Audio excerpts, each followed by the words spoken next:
வணக்கம் மக்களே. இன்றைக்கி என்னுடைய முறையில் நான் ரசம் தயார் பண்ணியிருக்கேன். வாங்க எப்படி செஞ்சேன்னு பார்க்கலாம். புளி ஒரு பாத்திரத்தில் ஊற வச்சுக்கிட்டேன்.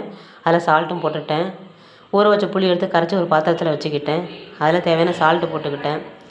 நான் ஆல்ரெடி பூண்டு, மிளகு, ஜீரகம் இதெல்லாம் இடித்து வச்சுருக்கேன். அதையும் எடுத்து இப்போ கூட்டி வச்சுருக்க ரசத்தில் போட்டுருவோம் பாருங்கள். தாளிக்கும் போது போடக்கூடாது, இப்படி தான் செய்யணும் ரசம்.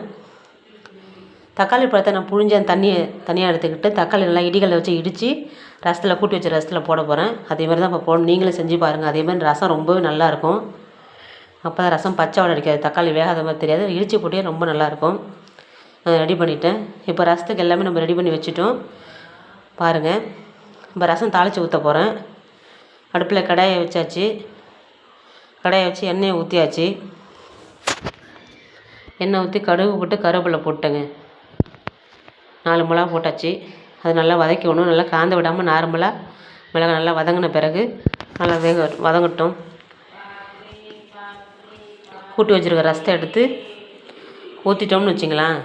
ரசம் கொதிக்க விடக்கூடாது, நுர வர பதத்துக்கு இறக்கிடணும்.